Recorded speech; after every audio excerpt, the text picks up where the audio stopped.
देश विदेश बैठे साढ़े सारे दर्शक जो इस समय जुड़ चुके हैं डी पंजाबी दे नाल उन्हां दा निੱਘਾ स्वागत करते हैं जी। प्रोग्राम खास खबर एक नज़र दे विच मैं हां नवजोत कौर।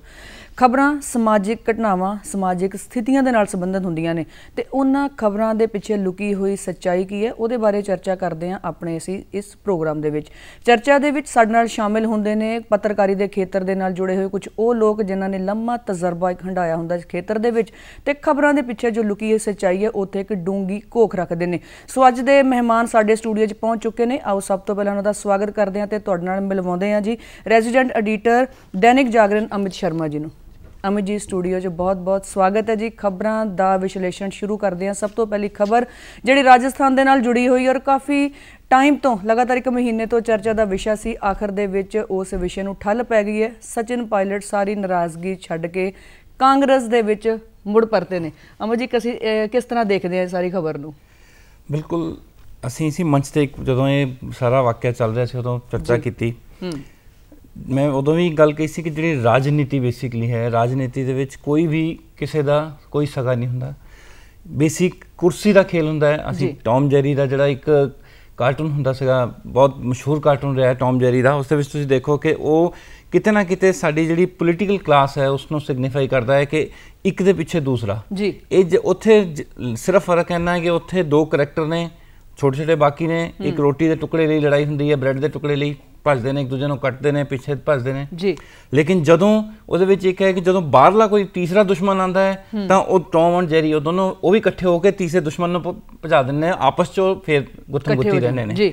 सो पोलीटिकल क्लास भी यही है, चाहे कोई मुद्दों की गल हो, चाहे किसी पार्टी चो टुट के दूजी पार्टी जाने की गल हो, रातों रात फैसले बदलते हैं। यही खेल टॉम जेरी वाला चलता है। उस दे विच वो यही गल करते हैं कि ठीक है जदों अपना पहले कुर्सी उत्थे इत्थे उत्थे टॉम जेरी ब्रैड का टुकड़ा होंदा है तो इत्थे कुर्सी का मसला है सारा। कुर्सी नूं लैकर के ये लड़ाई चलती है। अपने ही बगाने हो जाते हैं, बगाने अपने बन जाते हैं, जिन्होंने तुसीं जिंदगी भर गाली कटते हो वो थोड़े नाल आके जुड़ जाते हैं, तुसीं उन्हां दी तरीफां दे पुल बनते हो। यही राजनीति है जी। सचिन पायलट उन्होंने की गल करिए तो ये मसला भी कुछ ऐसा ही होया। उदों पूरी गल चली और इत्थे तक आ गया कि ये तो हुण किसी भी वापसी हो ही नहीं सकती। इस उत्ते पहुँच गया और कहते हैं जो आपस च इन्नी वज जाए तो किते कुड़तन रहेगा बिल्कुल। हुण जदों इन्ना पहुंचे तो कल जिहड़ी गल हुई अज दीआं अखबारां दीआं तुसीं जिहड़ियां मैं कहंदा कि जिहड़ियां सुर्खियां जिहड़ी हैडलाइन है उहदी ਉਹੀ सब बयान कर देंदी है कि लौट के पायलट घर को आए। बिल्कुल हुण तुसीं पायलट की जगह ते जिहड़ी प्रवर्ब है उन्होंने जोड़ लो, चाहे कुछ भी उही गल हुई कि इन्ना हल्ला पा के बाद चों पहले बड़ियां बड़ियां गल्लां होईयां, फिर अज कल उन्होंने कहा कि नहीं जी ये तो आत्म सम्मान की लड़ाई सी जी। ये राजनीति के कुछ शब्द होंगे ने जिहड़े कहंदे ने कि हाँ जी ये तो आत्म सम्मान की लड़ाई सी, कुर्सी की लड़ाई नहीं है। राजनेता कभी भी ये गल नहीं कहेगा कि नहीं जी मैं तो कुर्सी पिछे भज रहा। जिहड़े कहंदे ने उन्होंने सर्वाइवल बहुत जिहड़े स्पष्ट होकर बोलते हैं कि मैं इस करके इस कुर्सी पर बहना चाहना, वो बहुत घट होंगे ने जी। तो जे यही पायलट होरां दा होया, पायलट होरां दा जदों होया सी तां बड़े क्यास लगे कि जी इस दे नाल हुंगारा होर भी मिलेगा। बड़ी बार आई कि जी कांग्रेस हाई कमान इस ते अपनी टिप्पणियां नहीं कर रही, बोल नहीं रही। लेकिन जिहड़े इदां दे मसले हुंदे ने ये पब्लिक च जाके कभी भी विचारे नहीं जाते। जदों हाई कमान भी इन्हां दा नोट लैंदी है, वो गल्लां करदी है और डिस्कस करदी है और फिर उन्होंने लगता है कि नफ़ा नुकसान राजनीति, क्योंकि है ही वही है कि जदों तुसीं जे नफ़ा नुकसान जे तुसीं जांच लिया कि हाँ बई ये कदम नाल ये फायदा होएगा, लॉन्ग टर्म फायदा होएगा, छोटे फायदा होएगा। और राजनीति लोग बड़े फायदे देखते हैं लंबे समय के, जिहड़े बड़े हंडे पॉलिटिशियन है वो बड़ा फायदा देखते हैं। सो पायलट होरां ने भी वही गल की, बड़ा चलिया सीगा कि जिद्दां बाकी मध्य प्रदेश होया या होर जगह हुंदा रहा, राजस्थान होया कि टुट के उधर चले जाएंगे, बीजेपी सपोर्ट देगी, सामदंड भेद सब जिहड़े चलते हैं। लेकिन ये सब कुछ नहीं होया। पायलट होरी एक एक चीज़ देखते रहे, उन्होंने देखा कि उन्होंने अपना ही पलड़ा बहुत ज़्यादा हैवी नहीं हो रहा, भारी नहीं पै रहा। कुछ MLA गहलोत होरां नाल दोबारा अंदरों उन्होंने धोखा दे सकते हैं, कर सकते हैं। उन्होंने अपनी चुप्पी साध ली, वो चुप्पी रहे, उन्होंने कोई गाली गलौच नहीं किया, कोई शब्द नहीं बोले किसी का शब्द, और वो रस्ता खुला रखा। हुण कल उन्होंने जदों हाईकमान नाल गल हुई चाहते वो भी सन कि हाँ जी मेरी किसी तरह नाल मुड़ वापसी हो जाए, क्योंकि जदों पार्टी जो एक बड़े पार्टी होंदी है उहदे तुसीं निकल जाते हो बाहर तो अपने दम ते अपने आप खड़े होना बहुत औखा हो जाता है भारतीय लोकतंत्र दे विच। बिल्कुल तो उन्होंने इस चीज़ों सारे नूं वाचिया और कल उन्होंने इन्नी गल करके कहे कि नहीं जी मेरा तो आत्म सम्मान की लड़ाई सी। उन्होंने मान लिया, कमेटी बनाती है, ਦੋਨਾਂ ਧੜਿਆਂ ਨੂੰ ਬਿਠਾ ਕੇ ਗੱਲ ਹੋ ਜਾਂਦੀ ਹੈ। ਉਹਨਾਂ ਨੇ ਕਿਹਾ ਹੋਣਾ ਕਿ ਹਾਂਜੀ ਜੀ ਇਸ ਤਰ੍ਹਾਂ ਹੈ, ਤੁਸੀਂ ਇਹ ਜਿਹੜੀਆਂ ਸ਼ਰਤਾਂ ਦੇ ਦਿੱਤੀਆਂ ਉਹਨਾਂ ਨੇ ਕਿਹਾ ਹਾਂਜੀ ਤੇ ਵਿਚਾਰ ਕਰਾਂਗੇ, ਜਿਹੜੀ ਉਹ SOG ਵੱਲੋਂ ਉਹਨਾਂ ਤੇ ਇਨਕੁਆਇਰੀ ਚਲਾਈ ਗਈ ਸੀ ਉਹ ਵਾਪਸ ਲਈ ਜਾਏਗੀ ਸਾਰਾ। ਉਹ ਕਿਤੇ ਨਾ ਕਿਤੇ ਉਹੀ ਗੱਲ ਹੋਈ ਔਰ ਆਇਆ ਕਿ ਹਾਂਜੀ ਜੀ ਜਿਹੜੀ ਅਚਾਨਕ ਉਹਨਾਂ ਨੇ ਕੱਲ ਆਪਣੀ ਵਾਪਸੀ ਦੀ ਉਹ ਕੀਤੀ ਔਰ ਇਹ ਮੁੱਦਾ ਸੁਲਝ ਗਿਆ। ਪਰ ਜੇ ਅਸੀਂ ਇਹਨੂੰ ਲੰਬੇ ਸਮੇਂ ਨਾਲ ਦੇਖੀਏ ਆਪਾਂ ਕਹਿੰਦੇ ਆ ਕਿ ਜੇ ਧਾਗਾ ਉਹੀ ਵਾਲੀ ਗੱਲ ਜਿਹੜੀ ਆਉਂਦੀ ਹੈ ਕਿ ਜਦੋਂ ਦੋ ਲੜਾਈ ਦੋ ਦੋਸਤ ਵੀ ਆਪਸ ਲੜ ਪੈਣ, ਇਹ ਤਾਂ ਫਿਰ ਆਪਸ 'ਚ ਕੁਰਸੀ ਦੀ ਲੜਾਈ ਹੈ, ਲੜ ਪੈਣ। ਔਰ ਜਦੋਂ ਕਿਤੇ ਨਾ ਕਿਤੇ ਜਦੋਂ ਇੰਨਾ ਮਸਲਾ ਵੱਧ ਗਿਆ ਸੀਗਾ ਕਿ ਜੀ ਸਰਕਾਰ ਤੋੜਨ ਦੀ ਗੱਲ ਆ ਗਈ, ਤੇਰੀ ਮੇਰੀ ਹੋ ਗਈ, ਉੱਥੇ ਆ ਕੇ ਜਦੋਂ ਹੁਣ ਇੱਕ ਕੁਰਸੀ ਦੀ ਲੜਾਈ ਵਿੱਚ ਇਕੱਠੇ ਬੈਠਣਗੇ, ਉਹ ਕਿਤੇ ਨਾ ਕਿਤੇ ਜਿਹੜਾ ਆਪਸ 'ਚ ਮਨ ਮੁਟਾਵ ਹੈ ਉਹ ਰਹੇਗਾ ਚਾਹੇ ਜਿੰਨਾ ਮਰਜ਼ੀ ਕਰ ਲਈਏ। ਜਿਹੜਾ ਵਿਸ਼ਵਾਸ ਹੈ, ਤੁਸੀਂ ਆਪਣਾ ਵਿਸ਼ਵਾਸ ਖੋ ਦਿੰਦੇ ਹੋ ਜਿਹੜਾ ਕਮਾਂਡ ਦੇ ਵਿੱਚ, ਔਰ ਇੱਥੇ ਕਮਾਂਡ ਦੇ ਵਿੱਚ ਅਸ਼ੋਕ ਗਹਿਲੋਤ ਹੋਰੀ ਨੇ, ਉਹ ਜਦੋਂ ਇਹ ਜਿਹੜੀ ਉਹਨਾਂ ਤੇ ਵਿਸ਼ਵਾਸ ਸੀਗਾ ਉਹ ਕਿਤੇ ਨਾ ਕਿਤੇ ਹੁਣ ਪਹਿਲੇ ਫਿਰ ਵੀ ਚਾਹੇ ਮਜਬੂਰੀ ਜਾਂ ਦਿਖਾਵੇ ਲਈ ਕਰਦੇ ਹੋਣਗੇ, ਪਰ ਹੁਣ ਉਹ ਵਿਸ਼ਵਾਸ ਬਿਲਕੁਲ ਹੋ ਜਾਏਗਾ। ਜਿਹੜੇ ਬਹੁਤ ਨਿੱਜੀ ਜਿਹੜੇ ਸਰਕਾਰਾਂ ਦੇ ਕੁਝ ਆਪਣੇ ਕਲੋਜ਼ ਕੈਬਨਿਟ ਦੇ ਫੈਸਲੇ ਹੁੰਦੇ ਨੇ, ਬਹੁਤ ਆਪਣੇ ਬੰਦਿਆਂ ਨਾਲ ਡਿਸਕਸ ਕਰਕੇ ਕੋਈ ਕਦਮ ਚੱਕੇ ਜਾਂਦੇ ਨੇ, ਉਹਨਾਂ ਵਿੱਚ ਮੈਨੂੰ ਲੱਗਦਾ ਹੈ ਕਿ ਕਿਤੇ ਨਾ ਕਿਤੇ ਹੁਣ ਜਿਹੜਾ ਸਚਿਨ ਪਾਇਲਟ ਉਹਨਾਂ ਦਾ ਧੜਾ ਹੈ ਉਹਨਾਂ ਦੀ ਸ਼ਮੂਲੀਅਤ ਬਹੁਤ ਜ਼ਿਆਦਾ ਨਹੀਂ ਹੋਏਗੀ। ਸਰਸਰੀ ਤੌਰ ਤੇ ਉਹ ਵੀ ਹੋ ਰਹਿਣਗੇ ਔਰ ਉਹ ਵੀ ਹਰ ਉਸ ਮੌਕੇ ਦੀ ਭਾਲ 'ਚ ਰਹਿਣਗੇ ਕਿ ਜਿੱਥੇ ਉਹਨਾਂ ਨੂੰ ਲੱਗੇ ਕਿ ਹਾਂ ਹੁਣ ਮੇਰੇ ਲਈ ਇਹ ਰਸਤਾ ਜਾਂ ਇਹ ਜਿਹੜੀ ਸਰਕਮਸਟੈਂਸਿਸ ਹੈ ਉਹ ਬਹੁਤ ਜ਼ਿਆਦਾ ਹੋ ਸਕਦੇ ਨੇ ਮੇਰੀ ਫੇਵਰ 'ਚ, ਤਾਂ ਮੈਂ ਜਾ ਕੇ ਕਦਮ ਚੱਕਾਂ। ਤਾਂ ਕਿਤੇ ਨਾ ਕਿਤੇ ਜਿਹੜਾ ਇੱਕ ਡਿਸੀਟ ਫੈਕਟਰ ਹੈ, ਜਿਹੜਾ ਸ਼ੱਕ ਦੀ, ਉਹ ਜ਼ਰੂਰ ਵਿੱਚ ਰਹੇਗਾ ਔਰ ਉਸਦਾ ਜਿਹੜਾ ਗਵਰਨੈਂਸ ਹੈ ਉਹਦੇ 'ਚ ਫਰਕ ਪੈਂਦਾ ਜੀ। ਅਮਿਤ ਜੀ, ਅਗਲੀ ਖਬਰ ਵੱਲ ਵਧਦੇ ਹਾਂ। ਖਬਰ ਹੈ ਜੀ ਯੂਨੀਵਰਸਿਟੀ ਦੀਆਂ ਆਖਰੀ ਸਾਲ ਦੀਆਂ ਪ੍ਰੀਖਿਆਵਾਂ ਨੂੰ ਲੈ ਕੇ ਕਿ ਦਿੱਲੀ ਤੇ ਮਹਾਰਾਸ਼ਟਰ ਦੇ ਫੈਸਲੇ ਨੂੰ UGC ਨੇ ਸੁਪਰੀਮ ਕੋਰਟ ਦੇ ਵਿੱਚ ਗਲਤ ਦੱਸਦਿਆਂ ਇਹ ਗੱਲ ਕਹੀ ਹੈ ਕਿ ਅਗਰ ਕਿਸੇ ਵਿਦਿਆਰਥੀ ਆਖਰੀ ਸਾਲ ਦੀਆਂ ਜਿਹੜੀਆਂ ਉਹ ਪ੍ਰੀਖਿਆਵਾਂ ਅਮਿਤ ਜੀ ਨਹੀਂ ਦਿੰਦਾ ਤੇ ਉਹਨੂੰ ਉਹਦੀ ਡਿਗਰੀ ਜਿਹੜੀ ਆ ਉਹ ਨਹੀਂ ਦਿੱਤੀ ਜਾਏਗੀ।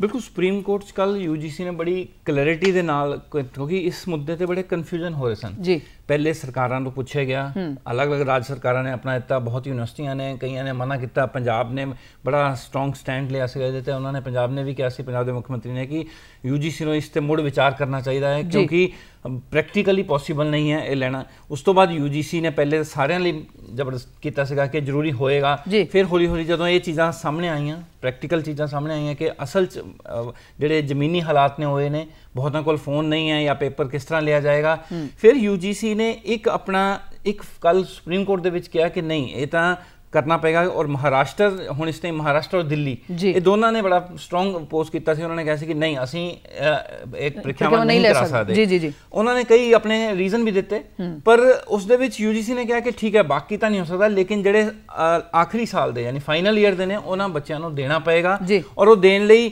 ਯੂਨੀਵਰਸਿਟੀ UGC ਆਪਣੀ ਗਾਈਡਲਾਈਨ ਦੇਗਾ, ਕਾਲਜਸ ਨੂੰ ਉਹਨਾਂ ਨੂੰ ਜਾਂ ਰਾਜ ਸਰਕਾਰਾਂ ਨੂੰ ਫੈਸਿਲਿਟੇਟ ਕਰਨਾ ਪਏਗਾ। ਕਿਉਂਕਿ ਇਹ ਬੇਸਿਕਲੀ ਉਹਨਾਂ ਨੇ ਜਿਹੜਾ ਰੀਜ਼ਨ ਇਹਦੇ ਪਿੱਛੇ ਕਾਰਨ ਦਿੱਤਾ, ਉਹਨਾਂ ਨੇ ਕਿਹਾ ਕਿ ਇਹਦੇ ਨਾਲ ਕੀ ਹੋਏਗਾ, ਉਹ ਡਿਗਰੀ ਮੰਨੀ ਨਹੀਂ ਜਾਏਗੀ। ਜਿਹੜਾ ਗ੍ਰੈਜੂਏਸ਼ਨ ਦੀ ਡਿਗਰੀ ਹੈ ਉਸ ਦਾ ਜਿਹੜਾ ਫਾਈਨਲ ਈਅਰ ਦਾ ਮਿਆਦ ਜਦੋਂ ਕਹਿੰਦੇ ਆ ਕਿ ਉਹ ਬਹੁਤ ਕਮਜ਼ੋਰ ਹੋ ਜਾਏਗਾ। ਉਹ ਮਿਆਦ ਕਮਜ਼ੋਰ ਹੋਣ ਨਾਲੇ ਹੋਏਗਾ ਕਿ ਤੁਸੀਂ ਜੇ ਆਪਾਂ ਵੈਸੇ ਵੀ ਗੱਲ ਕਰੀਏ, ਜਿਹੜਾ ਜਦੋਂ ਅੰਤਰਰਾਸ਼ਟਰੀ ਪੱਧਰ ਤੇ ਭਾਰਤ ਦੀਆਂ ਡਿਗਰੀਆਂ ਦੀ ਗੱਲ ਹੁੰਦੀ ਹੈ, ਇੱਥੋਂ ਦੇ ਬੱਚੇ ਪੜ੍ਹ ਕੇ ਉੱਥੇ ਜਾਂਦੇ ਨੇ, ਕਿਤੇ ਨਾ ਕਿਤੇ ਉਸਨੂੰ ਥੋੜੀ ਨਿਚਲੀ ਨਜ਼ਰ ਨਾਲ ਦੇਖਿਆ ਜਾਂਦਾ ਹੈ, ਉਸ ਉੱਪਰਲਾ ਦਰਜਾ ਨਹੀਂ ਦਿੱਤਾ ਜਾਂਦਾ ਕਿ ਜੋ ਬਾਕੀ ਬਾਹਰਲੀਆਂ ਡਿਗਰੀਆਂ ਨੂੰ ਮਿਲਦਾ ਹੈ। ਕੁਝ ਸੰਸਥਾਨਾਂ ਨੂੰ ਛੱਡ ਦਈਏ ਜੇ ਆਪਾਂ ਓਵਰਆਲ, ਤਾਂ ਉਸ ਚੀਜ਼ ਨੂੰ ਵੀ ਧਿਆਨ 'ਚ ਰੱਖਿਆ ਗਿਆ ਹੈ ਕਿਤੇ ਨਾ ਕਿਤੇ, ਕਿਉਂਕਿ ਇਹਦੇ ਵਿੱਚ ਬਹੁਤ ਜ਼ਿਆਦਾ ਸਟੱਫ ਜਿਹੜਾ ਹੈ, ਜਦੋਂ ਪੇਪਰ ਹੀ ਨਹੀਂ ਹੋਣਗੇ ਤਾਂ ਉਹ ਨਹੀਂ, ਉਹ ਡਿਗਰੀ ਦੀ ਵੈਲਿਊ ਕੋਈ ਨਹੀਂ ਰਹਿ ਜਾਏਗੀ। ਔਰ ਗ੍ਰੈਜੂਏਸ਼ਨ ਦੀ ਜਿਹੜੀ ਡਿਗਰੀ ਹੈ ਇਹ 10ਵੀਂ ਜਾਂ 11ਵੀਂ ਵਾਲੀ ਡਿਗਰੀ ਨਹੀਂ ਹੈ, ਉੱਦਾਂ ਦਾ ਕੋਰਸ ਨਹੀਂ ਹੈ ਕਿ ਹਾਂਜੀ ਤੁਸੀਂ ਇੱਕ ਕਲਾਸ ਅਗਲੀ ਪ੍ਰਮੋਟ ਹੋ ਗਏ।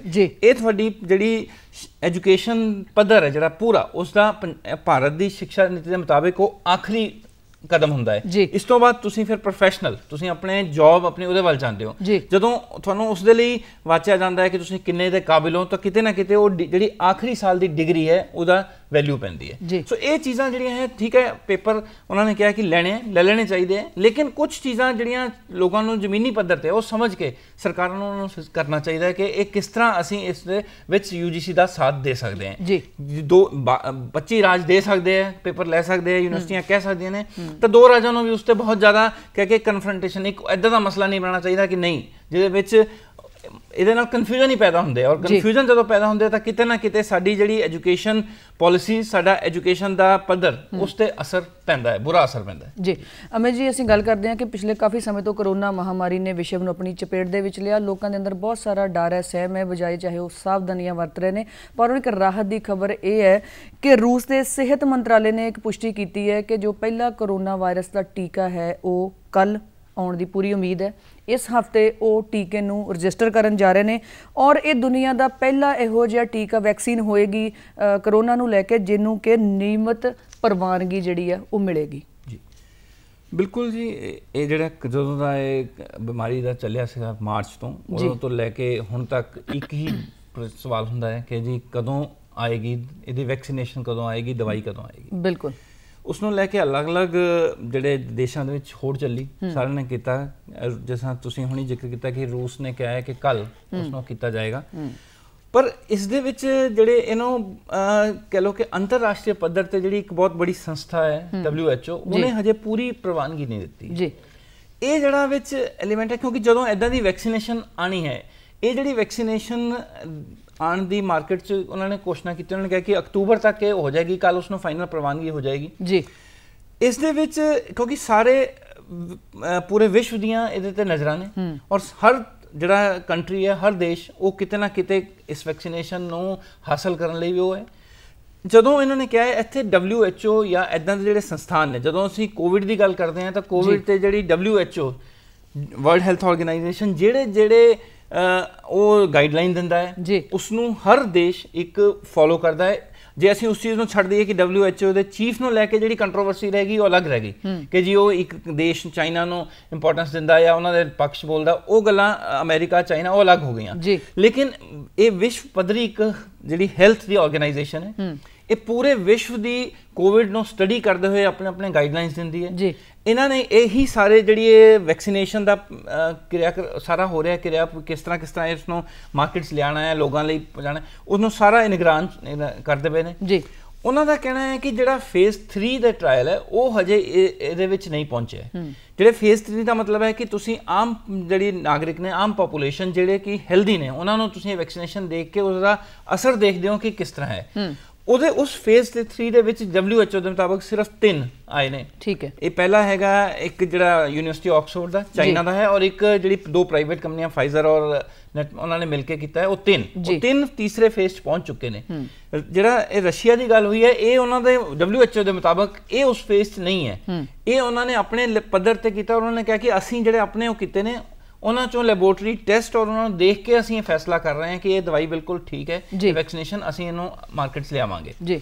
ਲੇਕਿਨ WHO ਦੀ ਗੱਲ ਨੂੰ ਮੈਨੂੰ ਲੱਗਦਾ ਹੈ ਕਿ ਉਸ ਨੂੰ ਇਗਨੋਰ ਨਹੀਂ ਕੀਤਾ ਜਾਣਾ ਚਾਹੀਦਾ, ਉਹਨੂੰ ਧਿਆਨ 'ਚ ਰੱਖਣਾ ਚਾਹੀਦਾ, ਕਿਉਂਕਿ ਉਹ ਬਾਰ-ਬਾਰ ਆਗਾਹ ਕਰ ਰਹੇ ਨੇ ਕਿ ਇਸ ਦਾ ਇਹ ਵੈਕਸੀਨੇਸ਼ਨ ਦਾ ਅਸਰ, ਕਿਉਂਕਿ ਜਿਹੜੇ ਸਾਈਡ ਇਫੈਕਟ ਨੇ, ਤੁਸੀਂ ਇੱਕਦਮ ਵੈਕਸੀਨੇਸ਼ਨ ਲਗਾਓਗੇ, ਉਹ ਵੈਕਸੀਨੇਸ਼ਨ ਜਦੋਂ ਬਣਦੀਆਂ ਨੇ ਤਾਂ ਵੈਕਸੀਨੇਸ਼ਨ ਦਾ ਅਸਰ ਤੁਹਾਨੂੰ ਦਿਖਾਈ ਦੇਗਾ, ਜਿਸ ਤਰ੍ਹਾਂ ਉਹ ਸਿਰਫ ਲੈਬੋਰਟਰੀ ਟੈਸਟ ਦੀ ਗੱਲ ਕਰ ਰਹੇ ਨੇ ਜੀ। ਲੇਕਿਨ ਜਿਹੜੇ WHO ਦੇ ਮੁਤਾਬਕ ਜਿਹੜਾ ਇਹਦਾ ਸਾਈਡ ਇਫੈਕਟ ਨੇ ਉਹ 6 ਮਹੀਨੇ ਬਾਅਦ 5 ਮਹੀਨੇ ਬਾਅਦ ਆਉਣਗੇ ਔਰ ਉਹਨਾਂ ਦਾ ਕਹਿਣਾ ਹੈ ਕਿ ਬਿਨਾਂ ਸਾਈਡ ਇਫੈਕਟ ਨੂੰ ਕੀਤੇ ਹੋਏ ਇਸ ਤਰ੍ਹਾਂ ਇਸ ਨੂੰ ਜਨਤਕ ਕਰਨਾ ਬਹੁਤ ਇੱਕ ਵਧੀਆ ਗੱਲ ਨਹੀਂ ਹੈ ਜੀ। ਜਦੋਂ ਤੱਕ ਤੁਸੀਂ ਸਾਈਡ ਇਫੈਕਟ ਨੂੰ ਸਟੱਡੀ, ਕਿਉਂਕਿ ਅੱਜ ਤੁਸੀਂ ਇੱਕ ਬਿਮਾਰੀ ਨੂੰ ਕਰਨ ਲਈ ਜਲਦਬਾਜ਼ੀ 'ਚ ਤੁਸੀਂ ਇੱਕ ਵੈਕਸੀਨੇਸ਼ਨ ਦੇ ਦਿਓ ਔਰ ਲੋਕ ਉਸ ਨੂੰ ਫਟਾਫਟ ਅਪਣਾ ਲੈਣ, ਕੱਲ੍ਹ ਨੂੰ ਤੁਸੀਂ 6 ਮਹੀਨੇ ਬਾਅਦ ਉਸ ਜਿਹੜੀ ਬਿਮਾਰੀ ਨਾਲ ਸਾਈਡ ਇਫੈਕਟ ਨਾਲ ਹੋਰ ਇੱਕ ਬਿਮਾਰੀ ਫੈਲੇਗੀ ਜਾਂ ਕੋਈ ਐਸੀ ਚੀਜ਼ ਆ ਜਾਏਗੀ ਜਿਹੜੀ ਜਿਸ ਨੂੰ ਟੈਕਲ ਕਰਨਾ ਇੱਕ ਦੁਬਾਰਾ ਚੁਣੌਤੀ ਬਣ ਜਾਏਗੀ।